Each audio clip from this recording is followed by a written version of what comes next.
अपने बड़े गुनाह को छुपाने के लिए प्रेम ने ओढ़ा राही के सामने अच्छाई का चोला। बहुत जल्द उतरेगा। नमस्कार दोस्तों, स्वागत है आपका आपके अपने चैनल हंग्री स्पिरिट्स में। हंग्री स्पिरिट्स देख रहे सारे दर्शकों का मैं अंजू शर्मा दिल से स्वागत करती हूँ। किसी भी भ्रम में मत रहिएगा कि प्रेम सुधर गया। ये मैंने भी कहा था कि प्रेम राही को हक कहेगा अपने लाइव सेशन में कि ये जो सीन हुआ है इसमें प्रेम भड़केगा नहीं, क्योंकि वसुंधरा कोठारी ऑलरेडी आग बबूला हो रही है, आग बरस रही है।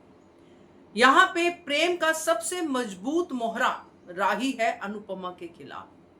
तो यहां पे राही पे भड़केगा तो राही तो बिल्कुल टूट जाएगी, और प्रेम को टूटी हुई नहीं, बिल्कुल साबुत राही चाहिए जो अनुपमा के खिलाफ आवाज उठा सके। इसीलिए प्रेम ने राही को यहाँ पे बेवकूफ बनाया है। अच्छाई का चोला ओढ़कर उतरेगा और प्रेम बिल्कुल सबके सामने आ जाएगा। तब क्या होगा, चलिए चर्चा करते हैं आज प्रेम के इस अच्छाई के चोले की। पहले वही निवेदन, जिन्होंने अभी तक चैनल को सब्सक्राइब नहीं किया है कर लीजिए।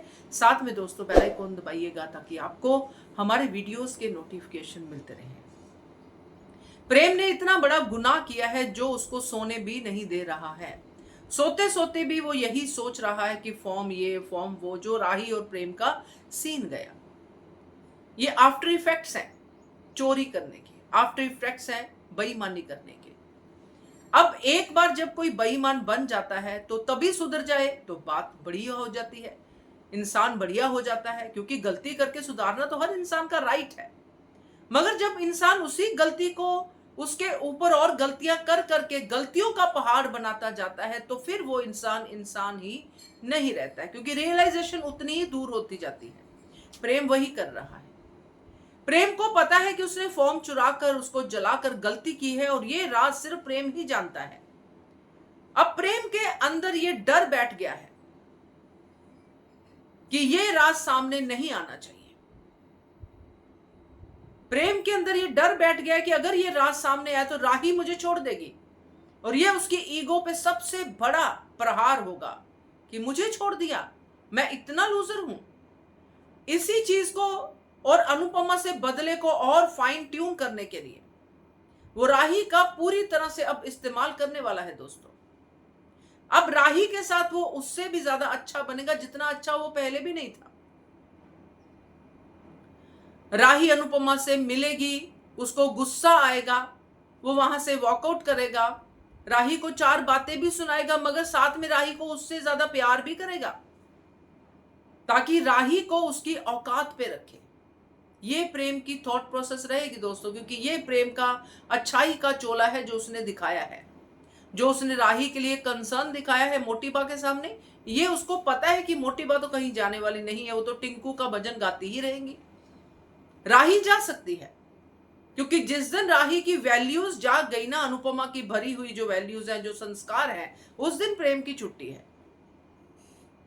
अब प्रेम यहां पे जिस जगह पे राही खड़ी है, राही दुख में है, राही को मां ना बनने का दुख हो रहा है, जबकि अभी तक कंफर्म नहीं है कि राही मां नहीं बन सकती। मगर ये बात ये क्या नाम है इसका, वसुंधरा कोठारी, उसने उसके अंदर डाल दी है कि ये मां नहीं बन सकती, ये मेरे टिंकू का सपना नहीं पूरा कर सकती, वगैरह वगैरह। अब टिंकू को, जब टिंकू अच्छा था, उसको पता था कि ये सपना मेरा अकेले का तो था नहीं, राही का भी था। तो ये पॉइंट पे अगर मैं राही को सुनाता हूं या राही पे गुस्सा निकालता हूं तो ये तो गलत हो जाएगा। अगर राही को मैंने कुछ कहा तो राही सीधे अनुपमा की गोद में जाएगी, तो मेरे प्लान की तो धज्जियां उड़ जाएंगी जो मैंने अनुपमा को बर्बाद करने का प्लान बनाया हुआ है।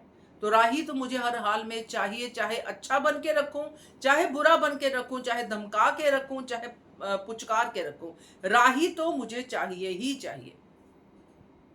अब दोस्तों अगर हम ये सोचे कि ये प्यार है, प्यार नहीं है, ये कब्जा है। राही मेरी है, राही किसी और की नहीं है, ये कब्जा है। मैं चाहे कितना भी गलत करूं, चाहे मैं राही को बंद करके पीटूं, मगर राही मेरी ही रहेगी। इसलिए राही को मुझे अपनी साइड पे ही रखना है अगर मुझे ये जंग जीतनी है तो। जैसे मैंने कहा था, आप सबने भी कहा था, महाभारत का युद्ध है ये, तो दुर्योधन ने भी कई लोगों को अपने साथ रखा था। गांधारी जानते हुए भी कि सच किधर है, फिर भी दुर्योधन के साथ थी। और दुर्योधन ने ऐसे ही उसको मैनिपुलेट किया था अपनी मां को, अपने प्यार का वास्ता देके। और गांधारी आंखों पे पट्टी बांध के थी अपने पुत्र मोह की, यहाँ पे पति मोह की पट्टी है राही के आंखों पे। अब ये पति मोह की पट्टी तो कभी भी प्रेम उतरने नहीं देगा। तो ये जो बड़ा गुनाह छुपाने के लिए ये जो अच्छाई का चोला ओढ़ा है, ये प्रेम खुद ही उतारेगा, क्योंकि अल्टीमेटली है तो अंदर ये गुनाह। तो बहुत बढ़िया लगेगा जब प्रेम खुद अपने मुंह से अपना गुनाह कबूल करेगा, और तब राही को पता चलेगा कि ये अच्छा वाला प्रेम तो एक मेरे लिए छलावा था। तो ये सब चीजें आगे सामने आ सकती हैं। दोस्तों क्या कहते हो आप, कमेंट कीजिएगा। देखते रहिए channel hungry spirits. Thank you.